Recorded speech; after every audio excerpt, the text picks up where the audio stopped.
no time to waste. I've got that lightning inside me. This is how legends are made.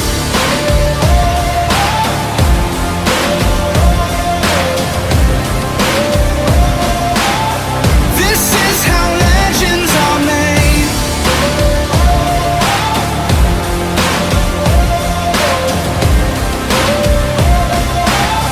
This is how legends are made.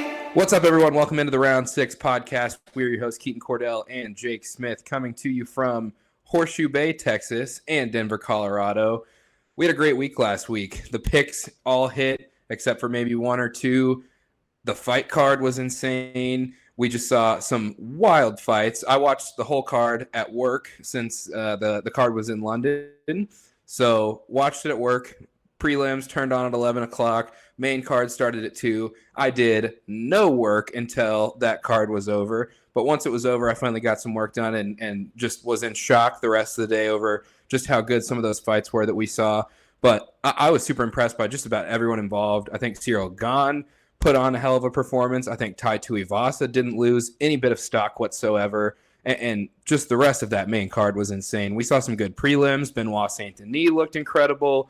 Just a whole wealth of talent in that card coming to us from Paris, France. So, I mean, that was one of the better cards top to bottom that I think I've seen in a while. I don't know how you felt about it, Jake, but it was fun to watch the whole way through. I enjoyed every single second. Jake, what did you see on that card that stood out to you? What fighters did you think really put themselves apart from everyone else? And then obviously we'll recap our bets because what a week we had last week. Yeah, I mean, I think the biggest thing that stood out to me, honestly, was, like, Paris. Like, the fans there are insane. Like, it felt like one of the cards in England. It felt way bigger than any card we see in America. It was a massive card to me. It has been banned in Paris, so we haven't been able to see live MMA there. So when Benoit Saint-Denis walked out, I mean, that was one of the loudest pops I've ever heard coming from any crowd. That felt like a Conor card, and this was a prelim fighter walking out just because he's from France. But, yeah, to get to our picks, I mean, we killed it this week. If you bet with us, you made some money. We went 3-2 on our picks of the week. Benoit Saint-Denis inside the distance, never a question. The Stoltzfus fight under 2.5 rounds, never a question. I mean, that was round 1, easy. Hack press by decision, got a little hesitant a little bit there, but no, that one happened easily. And then we move on to the hammer hit, the parlay hit, and the dog of the week hit. So if you bet with us, it was a great week overall. Yeah, no doubt. I basically rode, literally every single pick that we took. I put 50 on everything and 10 on the little sprinkle on tie on our picks of the week. So total, I had 360 out at stake. And, anytime you've got, a couple hundred or more out, you're not necessarily like worried about how it's going to go because you do your research. And obviously if you follow us, we do our research. So I wasn't worried about any of our picks. I felt going into last week that we had done a really good job of making solid picks that all had a really strong chance of hitting. And boy, did they. If you bet with us, like I said, 360 out at stake, you would have raked in $712. And I just did. So it's proof that if you ride with the Round 6 pod, you're going to make some money. We had a rough week in week 1. We bounced back the week after, and then here in a little bit, we'll get into our picks for this upcoming card with Hamzat and Nate Diaz. And I'm just as excited about these picks coming up for Saturday as I was last week about the card in Paris. But yeah, I mean, we crushed it last week. So if you didn't, I believe we're finding a system. Like I think we're kind of finding a system for these picks. We're finding massive favorites pretty much that are guaranteed to win, and we're figuring out how they're going to win, and that's where we're getting all the money. So, for instance, we had Robert Whittaker by decision. There was never a question on that one. That was obviously by decision. You had it at minus 300 if you wanted to take Whittaker, but instead we got it down to even money. Benoit Saint-Denis, he was one of those fighters that's going to get the finish. Like almost every single fight he's ever had is inside the distance. Yet if you want to take him to win, I think he was a minus 410 or something like that. We ended up getting him at a minus 135. Same with our dog of the week, Stephanie Egger. She's always inside the distance, whether it's sub or knockout. I think she has 7 wins, 6 of them by finish. Now we can call it 8 wins, 7 by finish, because here she comes again, rear naked choke, and we get that at a plus 110. I mean, these are pretty easy picks to make, honestly. Like, I don't know why you're not betting with us if you're not. Yeah, it makes no sense to me, especially after the week we had last week. So take notes, folks. If you didn't bet with the Round 6 podcast, you better start because that bankroll is going to increase every single week that you ride with us. We're almost never going to have a down week. I'm confident in saying that, not only because I really feel confident in all of our picks every week, but because even if you're not a big UFC fan, you don't have to tune into the sport every single week like we do to figure out who you want to bet on. Just come listen to the pod. That's all you got to do. Just come listen to us, figure out what our bets are, ride with us, and you're going to make some money just like we do. So, I mean, I was ecstatic last week. Like I said, it took me like, I don't know, probably 4 or 5 hours to come down, not only from like the high of having cashed on so many bets like we did, but also, I mean, just a crazy card. Like you said, the atmosphere in Paris was incredible. It kind of felt like the London cards, and you had mentioned that last week on our show, but it kind of felt like the London cards in the sense of like it's an untapped market for the UFC, and you've got fans there that watch the sport just from an international perspective, and they're just itching to go to a live event. Dana White says it all the time. The UFC's got a great product, like broadcast product. So if you watch it from home, it's going to be awesome, but it's even better in person. There's nothing better than a UFC event live. You and I have been to, countless UFC events at this point, and every single one like outdoes the previous one. Like they're all so fun. So if you haven't been to a UFC live event, go to one. I mean, you can't get that experience anywhere else. But I thought one of my favorite things, and Jake, you probably heard this on the broadcast listening along, the broadcasters kept mentioning throughout the course of the entire broadcast that it was hot in that arena. And then they also kept referencing that the entire French crowd was just smoking inside the entire card. So it kind of makes you wonder, like, what like a healthy, like clean eating, like doesn't drink a lot, doesn't smoke UFC fighter that walks into the octagon and they're fighting in like 85-degree weather and it's like smells like a bar in Paris. So I thought that was really funny. I just love that Bisping and Paul Felder kept referencing how many people were smoking inside. But again, it's funny. Like you say in Paris, they're smoking. So they're mentioning they're smoking the cigarettes inside. All they can smell is the cigarettes. Then you go to San Diego where Chito Vera's walking out and he says it reeks of marijuana during his walkout. He's trying to get a hit as he's getting to the cage. I mean, it's just funny the different smoke at the different places. Yeah. No, it was great. I thought the energy in that arena the entire night was a lot of fun. And just like I said, being someone that watched it on TV because I didn't want to buy a plane ticket to Paris, France, as fun as that would have been, it was great. And that atmosphere really came off. But what do you think is next for some of these guys, Jake? Obviously, we've got guys like Cyril Gahn and Tai Tuivasa and Robert Whitaker and Marvin Vettori, all guys at the top of the card that I think most of them did, right by themselves, win or lose. Obviously, Marvin Vettori, got to figure it out some way, somehow. But where do you see some of these guys going? I mean, for Cyril, it's as up in the air as Ngannou is pretty much. Like, next thing is a rematch with Ngannou. He's got nowhere else to go, basically. And if Ngannou doesn't come back, then we're kind of waiting right now to see if Stipe and John Jones is going to happen. If that does happen, it's more than likely going to be for an interim belt. I could see Cyril stepping in if one of those two doesn't happen, or if it does happen, maybe waiting for the winner of that. But Cyril, we don't know about Cyril until we know about Ngannou, basically, because I don't see him taking a fight with somebody like Curtis Blades. He said it himself. Smaller name, dangerous fight. There's no win for that situation for him. So for Cyril, we're not going to know anything until we know about Ngannou. And thankfully for him, obviously he doesn't want to be injured, but he broke his hand in this last fight, so he's out for a good amount of time right now. So he can wait, and we'll see what happens with that. Then moving on with Tai Tuivasa. I mean, personally, so I don't know where he goes, honestly, but personally, what I would like to see is if Aspinall can make it back for the next England card, I would like to see maybe an Aspinall-Tuivasa co-main event for Usman-Leon 3. I don't know about you, but that just sounds like a banger. Yeah, no, that would be insane. Where do you think, just kind of playing Dana White and the boys, where do you see that fight taking place? Because obviously it's in my mind at least a super tough decision for the powers that be in the UFC because you've got two crazy markets, right? We've seen fights in Australia that are just absolute bangers. Obviously, the 2 London cards this year have been extremely productive. The electricity in both of those atmospheres has been off the charts. So a fight between Ty and Aspinall, like in your opinion, where do you see that taking place? Yeah, I mean, actually, I didn't really think about the fact they could go back to Australia, but I mean, I would like to see that as a co-main event on an England card. I would like to see Leon get the headliner in England at a stadium, nonetheless, and I would like to see Tuivasa Aspinall co-main that. I mean, beer's going to be flowing whoever wins, Aspinall or Ty. So like that's going to be a fight everybody wants to see.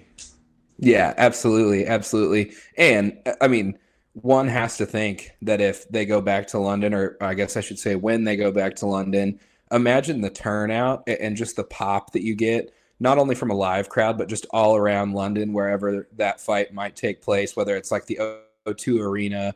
I think the Echo Arena is probably a little too small, so the O2 might be like the spot for that particular event, or Wembley Stadium. I guess there's a case made for that.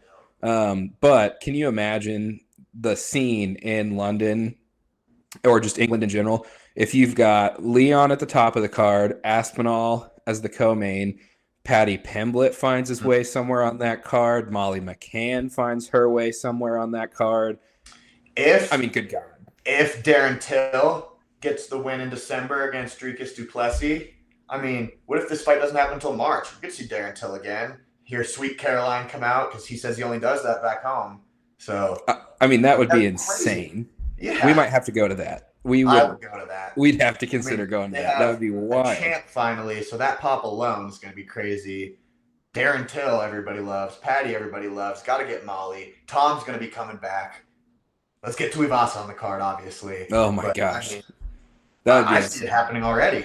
Yeah, I agree. And to get back to that Tuivasa and Gane fight, I did want to kind of mention one thing about where I think Cyril Gane ends up from here. I think you're spot on in saying that Cyril, he's due for a rematch with the champ, obviously pending Ngannou's knee injury and Cyril's hand injury.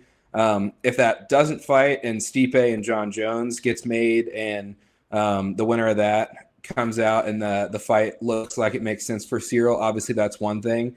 But we still haven't seen Cyril and Francis fight when they're both healthy. Obviously, Cyril seemed healthy and claimed to be healthy going into the last fight, but Ngannou tore his I think it was his ACL or his MCL, something like that, going into the fight about 2 or 3 weeks out. And then with Cyril now having broken his hand, you've got to wait for both of these guys to recover fully. But after the performance that we just saw from Cyril this past weekend, a fight between a healthy Cyril Gane and a fight between a healthy Francis Ngannou might be like the biggest clash of titans the UFC's ever seen, in my opinion, at least, especially within like the last 10 years. But like, can you imagine when both of those guys are healthy and Francis doesn't have to depend on like wrestling to actually win the fight, which champ mentality, I would have, if I was Francis Ngannou, I would do the same thing in his situation. No knock on him for that. But those two in a purely striking matchup, I mean, crazy. Ridiculous. It would be ridiculous to see what happens between those two guys. So that was just my one little note. But I think a healthy Cyril and a healthy Francis is just a wild fight. I completely agree. So what do you think with moving kind of down the card a little bit? What do you think about Robert Whittaker? Obviously a guy that's basically lapped the division. And I would kind of liken Rob's situation to like a Colby Covington in the welterweight division a little bit, right? So for Colby Covington, obviously he's the best welterweight in the world. Should a man named Kamaru Usman not exist? And I guess now there's kind of a case to be made for should a man named Leon Edwards not exist, but more so Kamaru because we've seen that fight a couple times. But he's the best welterweight in the world if Kamaru Usman does not exist. Similarly, Robert Whittaker is the best middleweight in the world should Israel Adesanya not exist. So we've seen Izzy and Rob now both basically lap the division. So I'm just curious, like if you're the UFC, what do you do with Rob? Because unlike Izzy, who's got, aspirations to move up, Rob doesn't seem like he's got any of that. And I don't think Rob would look super impressive at 205 anyway. He just doesn't have the height to be able to pull that off if he were to put on some weight. Not to say that he couldn't win at 205, but I think Izzy makes a little bit more sense to move up. So with Rob sticking at 185, the division that he, is like that's his best division, obviously. But what do you do with him? Like, I'm kind of at a loss for what the UFC might have in store for him next, because there's almost not someone that he hasn't fought. I mean, Rob himself says if he's going to go up to 205, it's going to be a one-time move, and it's going to take time to do so. He's going to do it the same way John Jones did for the heavyweight division. He's going to put on real muscle, put on real weight, and go up slowly. So for now, Rob's staying in the middleweight division. And similarly to the Colby Covington situation, now Colby sort of has a path in because Usman's no longer the champ. Leon is. If Usman can't fight, or let's say they have the rematch and Leon wins again, Colby has a path in now that actually makes sense. It's no longer a I've lost 2 times to the champ kind of thing. So for Rob, he really needs Alex Pereira to win this fight. Like, I can't think of any other fighter in the division that he should be fighting other than Israel, honestly. So if Pereira doesn't win this fight, I don't know what happens for Rob. Maybe Paulo Costa just for a fan-friendly fight. But, like, truthfully, I don't know who he should fight at this point. Other than the champ, which needs to be a different champion. Yeah, well, and I think you bring up an interesting point there with with Robert Whittaker versus Paulo Costa, because both of those guys have formerly lost to the champ. Obviously, Rob's fight was 2 fights, particularly the second one with Izzy, where it was a little bit closer. You know, you and I obviously saw that live in person, and there was a lot of people, Aussies and otherwise, that thought that Robert Whittaker won that fight. And Paulo Costa also lost to the champ, obviously didn't have a good showing, making some questionable decisions the night before and leading up to the fight. But I think that fight does kind of make sense, especially if Izzy wins again, because you've got 2 guys. Obviously, Paulo just put on a show against Luke Rockhold. And yes, it's Luke Rockhold. Yes, he's a little old, but it's still Luke Rockhold, former champ. So you can't disregard Luke Rockhold's skill set in the octagon. So I think that fight's actually super intriguing for a lot of reasons. But like you mentioned, it's also like a fan-friendly, fan-favorite fight. Like if you put that fight on the card, everyone's eyeballs are going to be on that, depending on who you have above or below it. But there's almost not a main event to me, or not many main events that really would outdraw that one. So I think you bring up a really good point there in saying that is a potential fight for Rob moving forward. I would personally love to see that as a co-main event, so they can just have 3 rounds. Paulo comes in, juice to the gills, like he always does, and they just strike it out with each other. I don't want to see wrestling. I don't want to see patience. I want to see those 2 just slug it out. Yeah, and Paulo on the secret juice, man, it's sight to see. It's sight to see. No. Yeah, and then I was going to say, as for Vettori, I mean, yeah, go to the gym, like do something different. Like you just got to do better. Like Vettori, you just got to do better. There's a really funny statistic that I saw a couple of days ago that whether it's a 3-round fight or a 5-round fight, if you look at the 49-second mark in round 3, you will see Vettori give up, get on his knees, and look like he is praying for mercy. It is the exact same thing at the exact same time in round 3. It is hysterical. Yeah, he just kind of like it's almost like he's trying to turtle, but he forgets how to turtle because he's like just so tapped that he just, like you said, he just like is sitting there praying for mercy. And he's praying as somebody is standing over him, whether it was Izzy or Rob, about to just punch his face in. Yeah, well, and what's wild about that to me, and I think you're right in saying, like, Vettori, just go back to the drawing board, figure out what you got to do. You know, he obviously trains with King's MMA and Rafael Cordero and the guys down there. So not like you need to change gyms, because those are some of the most bona fide coaches in MMA. But Vettori, like when you look at him, not necessarily on paper, but like when you look at him, like his stature and his build, you would think that he's going to just, lay it on some people. But it almost to me feels like he's like built and should be acting and fighting like more of a wrestler. Like you should just go in and try to double leg people and use heavy top pressure, ground and pound, and kind of take that approach. But it's almost like he thinks like he needs to stand there and strike. And there's not 2 people in the middleweight division that I would rather stand and strike with less than Israel Adesanya and Robert Whittaker. So like the game plan almost just didn't seem like it made sense for me at all. Which makes no sense, because his game plans in the past were kind of wrestle, hold down kind of style.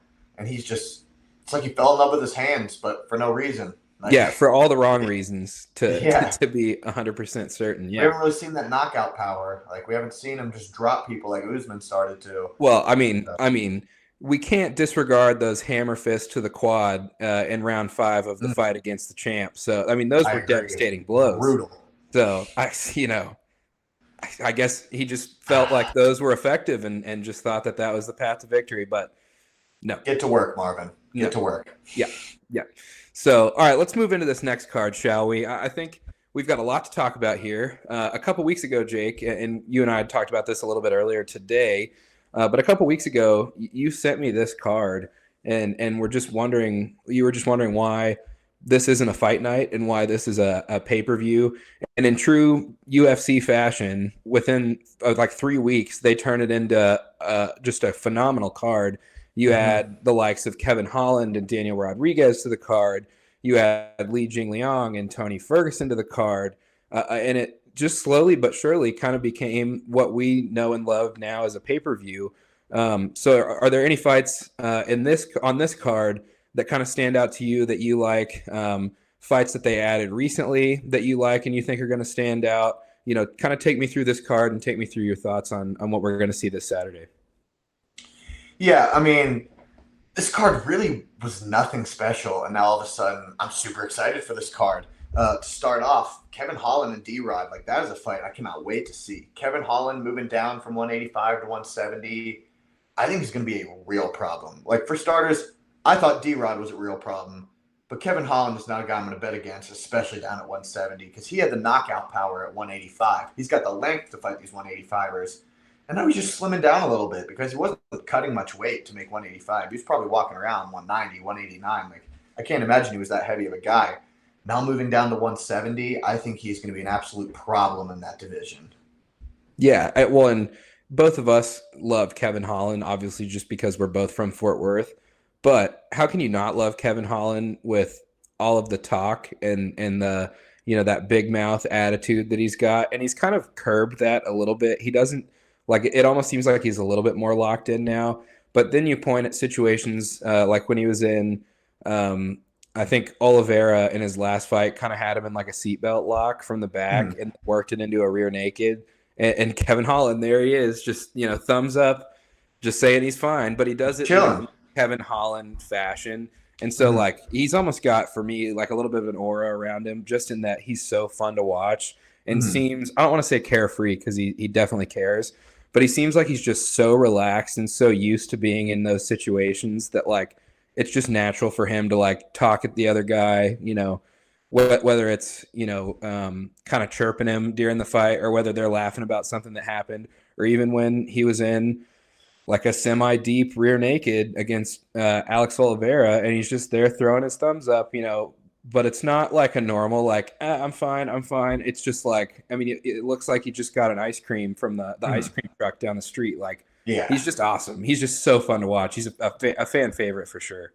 I totally agree. And I think we should just move right on up the card to the co-main event. Like, that is another fight they just added that I'm just crazy excited to see.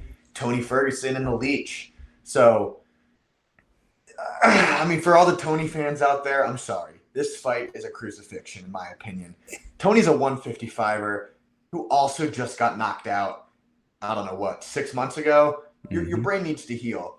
So what do? They decide to put this lightweight in against the knockout king of the 170s. Like, smart decision. Tony's going to take it, obviously. Why not? It's a career move. So this is a fight I'm super excited to see. Not because I'm a Tony fan, but it's just, I think it'll be a good fight to see. Yeah, and Tony's, during his 9-fight streak, that ended a few years ago, he was one of, like, those guys that you point to and you're like, oh, he's durable. He can take some punishment. Like, he's got a chin. But in his last several fights, I mean, like, he's not looked the same. Personally, after that little 9-fight streak ended and we saw Tony back for the first time in like 2 years, he looked like he went from looking like he hadn't aged a day in 10 years to aging 10 years in a day. And like, obviously in training, when you take so many shots to the head in your fights, when you take so much damage, especially as much damage as Tony took, like it's going to add up over time, and at some point that's going to catch up to you. And I think we're kind of starting to see that right now. Again, love Tony Ferguson, have all the respect for him in the world, but it's just kind of come to that point in his career for me. Yeah. And like to your point about him getting head kicked by Michael Chandler and getting knocked out, like I mean, Chandler flatlined him. Like that was one of the most brutal knockouts, well and truly, that I have ever seen in my life. And here he is back in action 6 months later. So you got to wonder where the chin's at. You got to wonder what the mindset is coming back after getting knocked out like that for the first time in his career. So I don't know. I think this is just going to be a barn burner for Li Jingliang. And coming off what you said, like he used to be this durable fighter, like known for his durability. I truthfully feel like that is what's hurting him so much lately. You look at, I mean, let's just look at his last several fights. He had the one against Charles Oliveira, gets put in that arm bar. No way he didn't sustain any damage to that arm bar. That was one of the most disgusting, fully locked in arm bars that I've ever seen that nobody tapped to without your arm just snapping in half, honestly. Then you go to the Gaethje fight.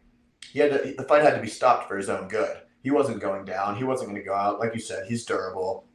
But Dean had seen enough. Like it was disgusting at that point. He was getting battered. And that was one of the first fights where there was no crowd there. It was just a fight back. Mm-hmm. So you heard every punch landing from Gaethje, and it sounded like he was hitting him with a wooden baseball bat every time he landed a hit to like just the eye socket. Then the next fight, Beneil Dariush. There's a video of Tony Ferguson sitting in a heel hook. And if you know anything about heel hooks, they don't hurt. They don't hurt at all until they do. Bad. Right. Chael Sonnen said it best. There's no pain in a heel hook until your knee is a bucket of bolts. And Dariush is just cranking that heel, and Tony is laying there screaming in pain, but just not tapping. And then the fight doesn't really happen. Tony's getting dominated for 3 rounds because I cannot imagine he has anything left in his knee to even stand up. So, I mean, the durability is what is, I think, making his downfall at this point. He can't – the stuff he's doing to his body is making it so he cannot take it anymore. I believe that Gaethje fight played a role in him getting knocked out by Chandler. I think he took so much damage in a 3-round fight with Gaethje or 5-round fight with Gaethje that, I mean, that Chandler knockout came easy. Yeah, no, it absolutely did. And just all around, I think we're seeing some fighters that understand when it's time to get out of the game, and they get out and they go out, you know, not necessarily on top, but they go out, you know, with their head held high and prideful of the career that they had. And then you've got guys, you know, not to throw just an absolute legend under the bus here, but you've got like a Chuck Liddell who kind of didn't know when to get out, and you just kind of felt bad for him his last like 3 or 4 fights. Personally, his last 8. Yeah. But I kind of hope that, especially if Tony loses in kind of a brutal fashion this weekend, that we don't see him continue. You know, just walk away, be proud of what you've accomplished. You had a great career, more than likely a UFC Hall of Famer, I would think. Yeah, and so, you know, if this is another fight that ends similarly to the Chandler fight back in, when was that? March, April, something like that. Not long ago at all. If it ends in a similar fashion to that, you just got to walk away and just appreciate what you did. You're going to get a huge pop when you lay the gloves down, but it's just the time's come. I think he's moving up to 170, so that's already a career move in a bad direction. That's usually when they're heading out. I think finish this fight, put on 30 pounds, and see if you can get Khabib into a grappling match. Like, that's what I say to at this point. You couldn't make it happen in the UFC. I don't know, Chael, can you make it happen submission underground? Hey, I mean, ADCC is coming up in September, so what a super fight. What a super fight. We could get into that all day with me. I could talk Khabib and ADCC all day, but we won't even have to get into that right now. Let's move on to this main event. I mean, Nate and Hamza, this is crazy. Like, this is a crazy fight. It's one of the, like, I can't think of another fight that's similar to this from the standpoint of, like, you've got an up-and-comer who, and you said this a little while ago, and I tend to agree, we definitely haven't seen him 100% proven yet. He's been tested. Gilbert Burns is as good as they come, but we haven't seen him push to his absolute limits to see where the ceiling is for Khamzat Chimaev.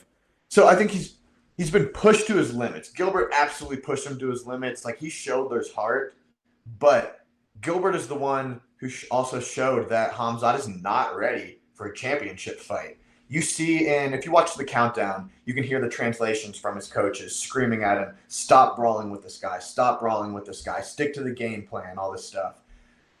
And they say, like, Khamzat is a young lion. He doesn't want to listen to anybody. He's going to go out there and, like, he's 11-0, for instance. He does not know what losing feels like. He doesn't know what it feels like to be dominated yet. I think he's not ready to stick to the game plan. I don't think he's gone through enough adversity to say, like, oh, this guy's actually good. I need to stick to a game plan. And I think this fight is the perfect way for Nate to bring that out of him. Like, what if Khamzat comes in focused? He knows what happened last fight. He knows that Gilbert drew him into a dogfight and that things got hairy, things got close. So what happens if Nate comes out there, slaps him in the face 3 times, calls him a bitch, and says, you're not a gangster? You think Khamzat's going to stick to a game plan? Because I don't think so. What do you think? No, not at all. And Joe Rogan talks about it a lot. Daniel Cormier talks about it a lot. But anytime you're in a fight, and I think the Michael Chandler-Justin Gaethje fight is kind of a good example of this, but any chance you get to fight the ego of your opponent is always kind of a win, especially when you get a younger guy like Khamzat in there who might not have the wherewithal to understand that Nate's just trying to get him to come unglued and make a mistake. And, you know, to the extent of Chandler and Gaethje had all but finished Michael Chandler, and Michael Chandler starts telling him, hey, bring it on, bring it on, bring it on. And you see Gaethje start to open up, and Chandler almost capitalized on a couple of those instances. So I think you're absolutely correct in saying if Nate can go in there and do what Nate does and try to, you know, invoke a brawl out of Khamzat, Nate's got a puncher's chance, and he's a pretty heavy submission threat. Obviously, Khamzat's wrestling defense is stellar.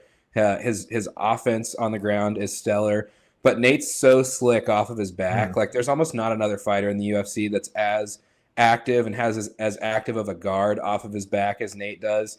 When you see Nate get put down, and when someone is, you know, I don't know why, but when someone's willing to go establish top position against him, Nate almost never closes his guard. He's trying to, you know, put a foot on your hips, work his way up, throw a leg over your head, get a triangle in. He's got a very active guard. He almost never closes his guard. So I think even if Khamzat were able to put him down, you still got to think Nate's got a chance off of his back. He's just that 100%. guy. Yeah, and another thing was, in that Burns fight, Khamzat was gassed. Like, I'm saying gassed. Like, I don't think he could have gone another round or two if it had to go another round or two. Whereas Nate is a triathlete. Him and his brother run marathons. Him and his brother are just absolute freaks when it comes to the cardio. And Nate's also never been finished before. He's never been put away. Other than a doctor's stoppage due to a cut versus Masvidal. But besides that, he's never been put away. So and if you asked Nate if he wanted to continue in that fight, Nate would have 100% said yes. Exactly. So, but what happens if Nate gets this fight into the 4th or 5th round? Like, that's when things get really scary. Now, with that all being said, Khamzat's probably going to win this fight. I know we're talking a lot about Nate Diaz, what Nate Diaz can do. It makes an awesome story. We've seen Nate do it before. We've seen a guy with all this hype coming up, a.k.a. Conor McGregor, and Nate says, you're taking everything I'm working for. Like, let me fight you. Beats him. I'm not surprised. I mean, he's done it before, but Khamzat's not McGregor. Khamzat is something different. Khamzat is the kind of guy that comes into the UFC, gets a win in like a minute, asks for a fight 10 days later, gets another win, asks for another fight in like another 60 days, knocks out Mearshart. Khamzat picks up our co-main event for this fight, drags him over to Dana White, is screaming at Dana White as he's choking out Lee, unconscious. I mean... Yeah, he's just one of those guys that's... Yeah, right. He's just one of those guys that's got skills everywhere. So, like, we saw him outside of the UFC octagon in a wrestling match against Jack Hermanson, and he throttled him. And Hermanson's huge. Yeah, exactly. I'm sure he's got submissions. We haven't necessarily seen that yet, but I'm sure there's some in the arsenal somewhere.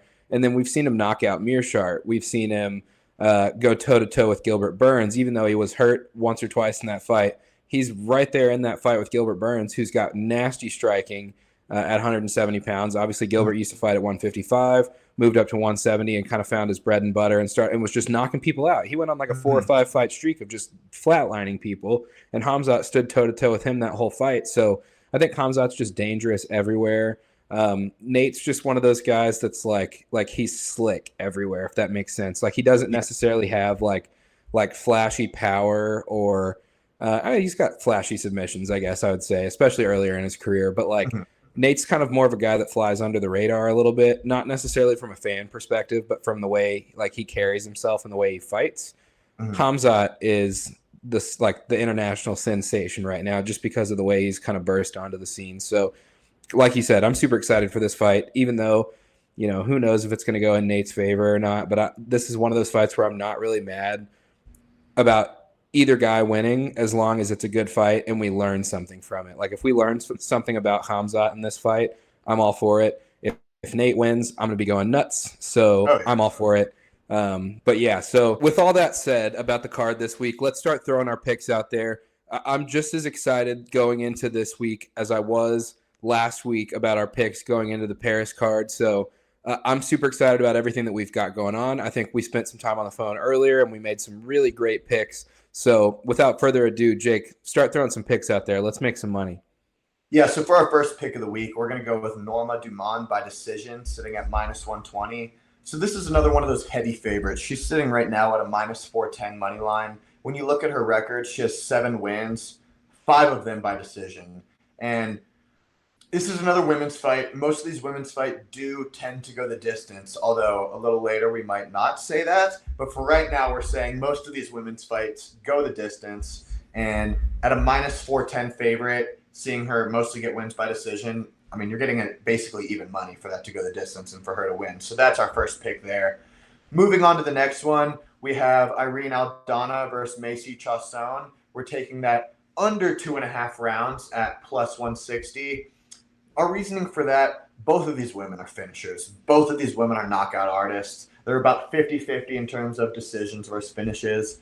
And seeing that this line is a +160 dog, that's a juicy line to take, and that's hard not to take. So we're going to take that at under 2.5 rounds.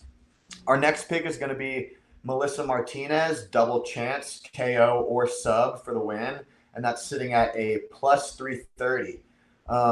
She has 7 fights. 5 of them by knockout.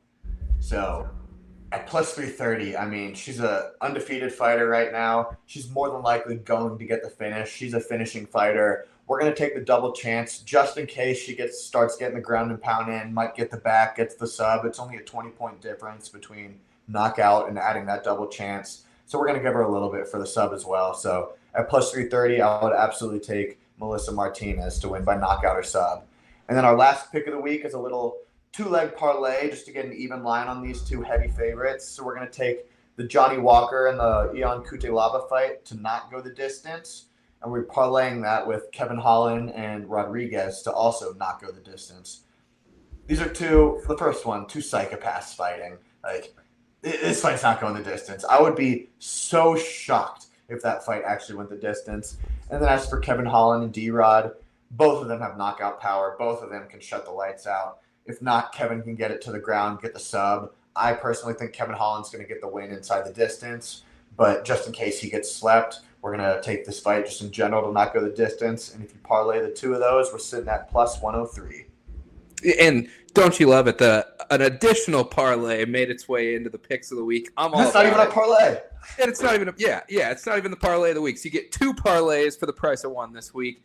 And I think the do not go the distance bets, especially as a parlay, are super exciting because it's almost like betting the over in football, in that you're like, all right, if you're betting the under, you're just betting that this isn't going to be a fun game. If you're betting 2 fights in a parlay, both to not go the distance, you're hoping for a hell of a card. So, oh yeah, how could you not be excited about that? But moving on, let's go into our dog of the week. Jake, who you got? Our dog of the week, you heard it earlier on the show. Sorry, Tony fans. We're going to take Jingliang to win by knockout at +110. The fact that this is an underdog bet blows my mind, to be honest. Lee is a heavy favorite this week. This is up at 170, like we said earlier. Lee is the knockout king at 170 with 8 knockouts. Tony is proven he doesn't have a chin anymore per his last fight and per watching his last several fights. He's just been battered. I mean, moving up to 170, Tony's going to now be having to take hits from 170 power and the most power proven at 170. I think Lee by knockout at underdog line is a crazy bet to not take. Yeah, no, I absolutely agree with that. And then moving forward, we'll go into our parlay of the week. So this is our slated parlay of the week. Obviously, we've got another parlay on our picks of the week, but this is the slated parlay this week. So it's another four-legger. We had great success last week with a four-leg parlay. So this week we're taking Jailton Almeida as a double chance by knockout or submission. If you look at Jailton Almeida's record, it's just a slew of finishes. In fights that he has won, he has, I can't remember, and I should know this off the top of my head, but it's just not coming to me at this point. He's either only gone to one decision or he has never gone to a decision. I think he's only gone to one decision. I think it was one decision, and it was his loss. Okay, yeah, okay. So how can you not take a double chance there? You're getting it at a good line. Obviously, it's a favorite, but that's why it's in our parlay. And then the last three legs of this parlay are straight money line bets. So we're going Khamzat Chimaev. You're going to see him up close to minus 1,200. I think DraftKings has him at minus 1,150, which is so disrespectful towards Nate, but it's probably the right line if we're being fair. But you can't just take that as a straight bet unless you're willing to throw 1,200 down to make 100, which makes no sense. Do it if you want, but you're not going to catch us doing it. So that found its way into the parlay. Jake, what do we got for the last two legs? Yeah, and then we're going with Lee and Jake Collier. So, I mean, just this is like last week's parlay. We are getting massive favorites, and we're bringing them down to even money or even underdog money. So like you said, Khamzat's basically a minus 1,200. Jake Collier is sitting at, what is he, minus 410 right now. Almeida's minus 700 right now. And we are taking him inside the distance, but he has proven he only wins inside the distance and at a minus 660, which it says currently, yeah, we're going to take that. And then Lee, like I said earlier, I mean, we won't take it for knockout just in case, but if you want to make this parlay even juicier, do it. But to keep the parlay as is, we're taking these four fights, and we're hitting that at a plus 143. That's some good money to be made. Then for our hammer of the week this week, we are going to go with Kevin Holland's money line sitting at minus 200. I mean, Keaton, what do you think of that? It's a solid pick. How can you not love Kevin Holland from a fan's perspective? But I also think that it's the right pick here in this fight because obviously D-Rod poses a threat with the striking. There's no doubt about that. But when you think of it like in its like the sum of its parts for this fight, Kevin Holland's got knockout power at middleweight. He's knocked out Joaquin Buckley. He's knocked out some killers at middleweight. And then moving down to 170. So he's got the power advantage, I would say there, just a little bit. But he also possesses a threat that Daniel Rodriguez does not have in the submission. So Kevin Holland is one of the lengthiest welterweights on the roster. His reach is just ridiculous. So if he's able to find his way to Daniel Rodriguez's back, or maybe find a way to throw a triangle up or something like that, I think he's absolutely a threat to win by submission there. Mm-hmm. So for that reason, we're going Kevin Holland minus 200 as the hammer of the week. I love that pick. And like we've always said, we're both from Fort Worth. How can you not love Kevin Holland fighting out of Fort Worth? So I'm all in on that one. I think that's a solid pick for your hammer of the week. Yeah, I completely agree. He's a beast on the feet, his striking, his knockout power, and then he's a Travis Luter black belt when he gets to the ground. I mean, you can't really beat that. No, not at all. So what a week we've got. Saturday is going to be awesome. I hope everyone kind of learned a lesson from last week and decided, hey, maybe I should ride some of Round 6 podcast bets because I'm going to win a lot of money. We did last week. I think we're going to do it again. I love all of our picks. But regardless, it's going to be an awesome card. I'm super excited for every single fight. Obviously, we're going to be watching it the whole way through. But what else is there to say? It turned from what should have been a fight night 3 weeks ago to a pay-per-view that both of us are just ecstatic to watch. So I'm extremely excited to watch all the fights, and we'll just have to see how the bets play out. But I'm very confident that all of our bets are going to hit. The majority of our bets are going to hit this week. Obviously, it's kind of hard to say all of them are going to hit because it's fighting and it's the hardest sport to bet by far. But I'm extremely confident. Yeah, I cannot wait for this fight card. This is going to be a pay-per-view that I just cannot wait to see. No doubt, no doubt. So I think that about wraps us up for this week's episode. Y'all make sure to follow us on Instagram at Round6Pod. Make sure to subscribe to the YouTube channel. We're going to be dropping episodes every single Friday. Obviously, our bets are going to be announced on Friday during our episodes, but we'll also post them on Instagram so that you can refer back to them whenever you want to, see how you're doing, check your lines, see where they're at on fight day if you choose to wait until the fights roll around to get your bets in. But what a week. Like I said, I can't overstate that. I'm super excited for this week. But again, follow us on Instagram at Round6Pod. Follow the YouTube channel. Watch our reels. Give us any kind of support that you can. We'd love to have it. I know, Jake, you feel the same way there. So, oh yeah. So, Jake, you got anything else you want to say before we sign That's up? about it. Let's make some money this weekend. Yep, I'm all for it. So, like we said, give us a follow, YouTube, Instagram, and let's go make some money this weekend. So, without further ado, y'all have a good one.